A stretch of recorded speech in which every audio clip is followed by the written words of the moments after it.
Dennis, are you ready to record WandaVision, episode 7? Yes, indeed. I'm Dennis Hopeless, I'm Kyle Strong. and this is Dennis and Kyle Record WandaVision, episode 7. What's one thing you would take away from WandaVision, episode 7, Dennis? That I wish the whole season had just been Agatha Harkness, the Munsters, with Wanda and Vision as the quirky neighbors. It's been Agatha all along. I love the Munsters more than anything. Like, to me, it's superior to the Addams Family. It is my favorite old sitcom. So when they jumped into that shit at the end of this episode, I was all about it. Yeah, it was a fantastic way to end this episode. I've watched that 1 minute of television many times.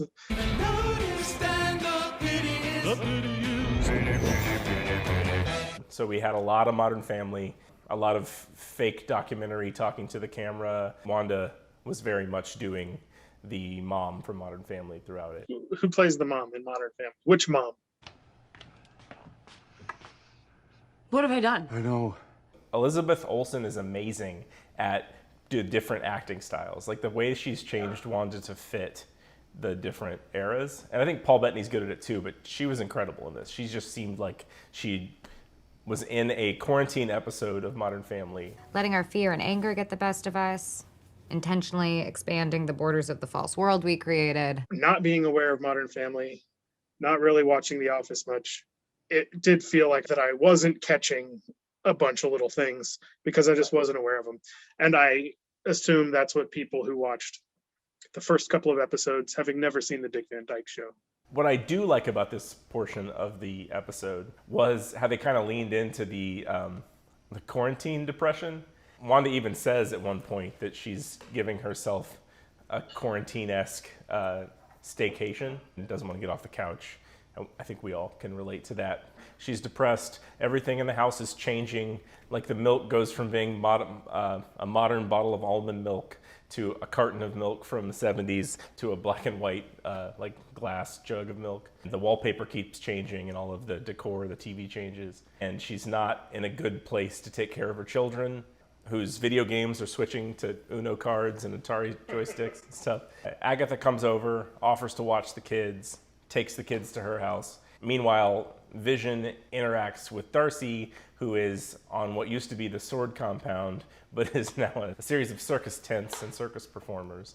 He brings her brain back online. The two of them kind of catch up. She tells him a bunch of backstory about Age of Ultron and Infinity War and Endgame.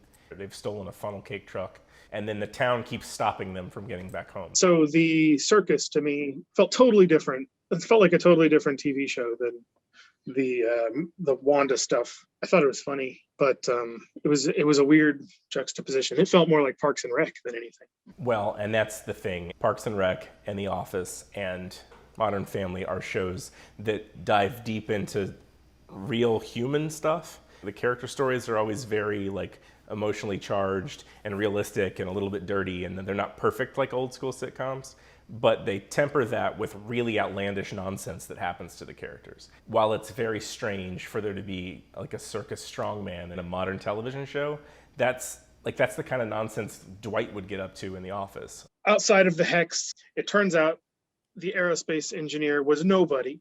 It's just a friend of hers. It's nobody from the MCU that we know of or the Marvel Comics universe. They have put together a machine that can drive through the Hex force field. They attempt to do so. It goes terribly wrong. And Monica at that moment decides that she's just going to go in on her own. So she runs into the Hex field barrier. And as she's doing so, she splits into all of the different versions we've seen of her. They play some audio from Captain Marvel, I think. And as she makes it to the end, her eyes are glowing blue, and she has powers now. I didn't know this before because I didn't really know anything about those characters. But her name is... It's been Spectrum, Photon, and Captain Marvel. So Spectrum, I believe, is who she's turned into. And now when she's inside the Hex, she can see everything in weird electricity waves. She goes to confront Wanda to make it clear that she has Wanda's best interest in mind, and Wanda doesn't want to hear any of it. So she zaps her out of the house. From next door, Agnes sees what's going on, comes out and tells Monica to leave. And she ushers Wanda into her house. Agnes tells her that the kids are probably in the basement. So Wanda goes down to the basement. I assume she's going out of the world she's created because the aspect ratio changes again. And she's sort of in a viney dungeon. There's a book that's emanating an orange energy. Before she can really do anything, Agnes comes around and reveals that she is, in fact, Agatha Harkness, the witch. She puts a spell on Wanda, and then she plays the best song ever. Who's been messing up everything? It's been Agatha all along. So I went back and watched a couple of episodes again and observed Agatha to see what she was up to. She's very interested in Wanda and Vision conceiving. In the first episode, she was the one who encouraged her to put on like a sexy date night. And in the second episode, she shows up with a rabbit. She's making all the wheels turn. Then when the babies are born, she sprays them with some kind of perfume and then they grow up. And every time they grow up after that, she's around and she's pretty unfazed by any of it. And then she whisks them away to her house and then they disappear. She even killed that dog. When the Cruella trailer came out, I thought, this is ridiculous. This woman wants to murder all these dogs. Why would I want to watch a movie about her? But I want to watch Agnes do stuff. And she killed a dog. In Cruella's defense, she wants a fancy coat made out of dogs. She doesn't want to just murder them to watch them die. Well, that's true. It's a little better. Okay, and in the comic books, the twins, their souls came from Mephisto, like part of Mephisto's souls. Somehow, Master Pandemonium, who is a character who has little demon puppets for hands, I think the souls came from him, but somehow Mephisto is tied up in it. So there's some sort of demon thing with the souls of the children, which I could see playing into witch stuff with Agatha. And the fact that the kids disappear right before the end where she goes down into whatever lair that is really interesting. So then there's the Ralph of it all. Like, we've been hearing about her husband, Ralph, who hasn't been around, and we've been speculating who that is. There's some really interesting potential answers. Mephisto is an option because of the PH. That's silly, but Ralph, Mephisto, Agnes, Agatha. It's not silly in this context. Master Pandemonium would be visually the most interesting possibility of the thing. I don't think that's going to happen. The coolest one would be Doctor Doom, because Doctor Doom is sort of an evil, jealous version of Doctor Strange, where he wants to be the greatest scientist and he has all this power, but because he's second to Reed Richards, he goes into the occult and masters that. In my ridiculous Dennis Hopeless fanfic, Doctor Doom, from an alternate reality where he's already conquered much of the world, reaches into our reality in order to get something from Wanda Maximoff. I don't think Doctor Doom's going to show up in this show because I feel like he is an integral part of the Fantastic Four. I think they'll do it with that. However, I love Doctor Doom. So sure, if he showed up, I'd like that. In talking about each one of these episodes, we are deconstructing it in a way that we might not ordinarily do. It's drawing from this huge catalog of characters, and we know Marvel's game plan. We know that they're always going to be like, here's a new character, here you go. That has caused us to take every little piece of information and speculate, what could that mean? And it turns out it doesn't mean anything sometimes. Here's the thing. Your takeaway from Monica interacting with the woman that gives her the vehicle was that was a MacGuffin and we were speculating about nothing. But that woman never uses the word I. She says we every time she's talking. That's true. At no point does it say what her rank is or what she does for a living. All we know is that Monica knows her and they hug and she has a name we've never heard of. That is the red herring of the thing. They always, like, it's either a creator's name or the name of some side character from some Fantastic Four shit in the 60s. They never just come up with a new name. They knew we would speculate it was somebody cool. So you think that question's been answered. And then later, like, no, that wasn't who she was referring to. Because Monica's been in the military or around the military her whole life. She'd know everybody. Like, she would have a hugging relationship with lots of soldiers and people in different positions. So just because she knows that lady well doesn't mean that's the person she was referring to. Well, we'll see. Yeah, we don't know. Because I didn't know Monica Rambeau at all, I completely misinterpreted the close-ups of like her DNA changing, like seeding that this is going to make people into mutants, because we know what we know about when Wanda got rid of all the mutants. The specific lines from Captain Marvel are really interesting. In that, Nick Fury says that she'll be able to come to space if she figures out how to glow like her aunt. It's Captain Marvel telling her that whenever her mom got kids, she got the toughest one. And it's all of these like affirming things about who Monica wanted to be as a child. So it almost seems like Monica's rewriting herself as she's pushing through there. So when she gets to the other side, instead of being whatever the Hex wants, she does it herself. Interesting, because that is ties up that loose end. I'm not so sure about mutants at this point. I don't think they're going to give us a big mutant, because they don't need to. That's a reveal they can use later. It also makes this the first show in a long time that is destination viewing. Don't wait and binge this show. This isn't a binging show. Like, what's fun about it is you watch it and then you speculate what they're doing as it goes along. If you sat and watched all of this in 8 hours, I think it'd be really disappointing, because you don't get that, like, what the fuck does that mean? Like go look it up and be able to think for a few days, which is super fun. It makes me wish I had been in a place in my life when Lost started to be that like internet sleuth and be involved in all of that stuff. It's really fun to be like that kind of a viewer for the first time. Yeah, and I watched The Mandalorian, both seasons, like that, because there is just as much stuff to pull from. You already know what happens at the end of season 2 of The Mandalorian, but like that was big speculation just like this. It's fun. I like it. There's also some really interesting Doctor Strange stuff going on in the background of the Doctor Strange movie when he's learning the occult for the first time. He's looking at these books that are on a bookcase where everything is hexes, and they're all covered in chains in there, and there's a missing one where the chains are hanging down. Those books look like the book that we see in the background of Agatha's basement. Also, we know that Wanda is going to be in Multiverse of Madness, so there's some potential there. The other thing is, in the Doctor Strange movie, Baron Mordo plays like a friend who then turns on him at the end. So there is an evil Doctor Strange villain running around in the MCU already. That would be another potential Ralph. Well, before we started talking, I had changed my opinion about who the big star that Paul Bettany wanted to work with is. I had thought it would be Reed Richards. That seemed to be a red herring until you just convinced me that maybe it's not. Of course, it's on now, where all the pieces are. It seems like Doctor Strange would be the most likely to show up. Everything seems to be tying toward a multiverse, because the commercial this week is Nexus. The parody of medication ads is fantastic. It's like an antidepressant called Nexus, getting back to your own reality or a reality of your choosing.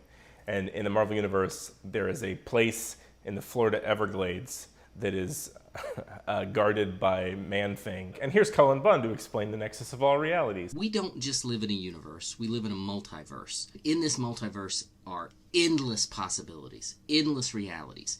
Every possible reality you can imagine exists. So if you think about it in terms of comics, there's the main comic book Marvel universe, Universe 616. And that universe coexists with the movie universe. There's a universe where I didn't record this video 25 times trying to describe this stuff to you. There's a universe where I got it in one take. Just one. And the nexus of all realities is sort of this crossroads. It's this little focal point where all of these universes overlap. And through the nexus of all realities, individuals can move back and forth between these universes, usually random, usually with terrible results. I think in the comic books it first appeared in Adventure into Fear, where these two kids took a spell book out into the swamps, and they tried to like summon the devil or something, and they summoned this bat creature who fights the Man-Thing out in the swamps. And from that point forward, Man-Thing kind of became this protector of the nexus of all realities, and that's brought him into contact with all these crazy characters, wizards and Conan-like barbarians. Howard the Duck arrived in our universe from the nexus of all realities, which is there in the Everglades. A lot of people tell you it's in Louisiana. It's not. It's in the Everglades. But there you go. That's the story of the nexus of all realities. And so I presume Agatha's basement ties into that in some way, because it looks like, it looks like a crazy ancient stone dwelling, but it has vines everywhere and it looks kind of misty and steamy, like the humidity is really high. I read a little bit, and I guess Wanda is a Nexus being, and in all reality, she's the same. Because there have been so many stories for so many years, there are storylines that don't tie together in the comics, but they don't have to make sense of all of the stuff in between, so they can cherry pick and sew stuff together. Because I believe Agatha Harkness in the comics is the witch that gives Wanda control of her magical powers or somehow does something to push her in a magical direction. Is Agatha the bad guy? Is Wanda the person who's controlling this and Agatha's breaking it down and that's a good thing? What I read was Agatha isn't a villain. She was Wanda's teacher. She helped her realize that her kids weren't real and to make them real. That's not how they play it. They play it like she's absolutely the villain at the end with the theme song and she's messing it up. But messing up Wanda's weird bubble hex where she's mind controlling a bunch of people in order to make them live in sitcoms is not necessarily a bad thing. That's what the good guys are trying to do too, right? Well, we don't know if Wanda did that or not. It's pretty fascinating in the earlier episodes. Like when Vision wakes up his coworker, he refers to she. So we don't actually know if he's talking about Wanda or if he's talking about Agnes. Wanda doesn't remember creating any of that stuff. So it definitely seems right now like it's Agatha. In the first episode, they talk about their anniversaries, and Wanda can't remember hers, but Agatha says hers is on June 2nd, which is the date of the Salem witch trials. It's also my birthday. Later, when she's in the car, she's pretending that she's trying to leave, and Vision stops her. Her license plate is from Massachusetts. The license plate numbers are a Photoshop color code for that purple. There were a few others. Oh, this is pretty sinister. So she's on the couch in the most recent episode, episode 7. She's being interviewed, and she talks about Ralph and how Ralph always tells her she sugarcoats everything. I think it's interesting they mention Ralph in this episode at all. If they were trying to move away from that and say, no, it's all Agatha, she's made it up, then I don't think that they would bring him up. The way they did bring him up was pretty sinister, that she's sugarcoating things and he would just do it a blunt, terrible way. The other thing is they're not beholden to anything in the Marvel Universe. They can use whatever they want and they can throw it away. And so there's a stinger at the end of this episode. Monica was following them over to Agnes's house. Why in the hell didn't we address that Monica was trying to get in? And the stinger is Monica trying to get in Agnes's house, and then Pietro shows up behind her. It seems like he's probably an agent of Agatha and is doing something sinister. We don't know. Like, for all we know, she yanked him in from an alternate universe, and he's just Pietro. And it'll be Pietro and Monica in the next episode acting together. That's what's fun, is there's so many things you can speculate that could go at any which way, and we don't really know shit. Right. And I've heard the next 2 episodes are an hour long, but last week I heard the last 3 episodes were an hour long. So We'll see what actually happens. On some level, I think they're fucking with us. What do you think Agatha wants? I don't know. Like, I keep going back to that shark in the pudding ad. I guess it's a yogurt ad. But yeah, does that shark represent some specific person? Is that Ralph? Is that Agatha? Like, what is that? Catherine Hahn is so interesting. And the Munsters music makes her seem evil, but also the Munsters aren't evil. Everybody thinks they are. They're scary, but they're good guys. So I don't know. What do you think? Yeah, I don't know, beyond that she's very interested in those kids and they vanished. Or it could just be that she set all this up to get some sort of control over Wanda, to place her where she is in the comics, where she's like teaching her to do things. But other than that, I don't really know what she's after. But I like her. I was the most excited about the next episode at the end of this one, I think, of all of them. This is the one where I'm like, oh shit, what's next? I mean, it's because that song makes you want to know. And it's fun because we knew that was Agatha Harkness. We've been talking about it every week. The way they drop that makes it so much more interesting. Yep, I agree. That might be everything I have. I can't wait. They've really hit peak question mark, which is great. Like the fact that you're getting more and more questions as it goes on is very lost of them, and that was very smart. Because if they were just answering stuff and not raising new questions now, I think that would have been a misstep. It's interesting that we maybe have 90 minutes of actual show that causes us to think of what's going on, because so much of the beginning of the show was just sitcoms. And I think that's why we're interested the way we are now. Even though I loved the early episodes, I had never thought what's going to happen. And it's fascinating that Agnes was leaning in the direction she was leaning from the beginning. It just wasn't apparent because it was irrelevant to what was happening. All right. Well, that was WandaVision, episode 7. We have 2 more episodes. The final episode, we're going to do a live stream. Yes, So, indeed. so look out for info on that. Dennis, you can be found on Twitter At Hopeless Dent, on Instagram at Dennis Hopeless Comics. TikTok is Missouri Swagger, and I put this in 2 places on YouTube, but you're watching it, so you found it. Where are you to be found? I'm on Instagram at Kyle Strom _ and on Twitter at K Strom, and Facebook Kyle Strom. That's where you can find me. That's all they need to know. Thanks for watching, everybody.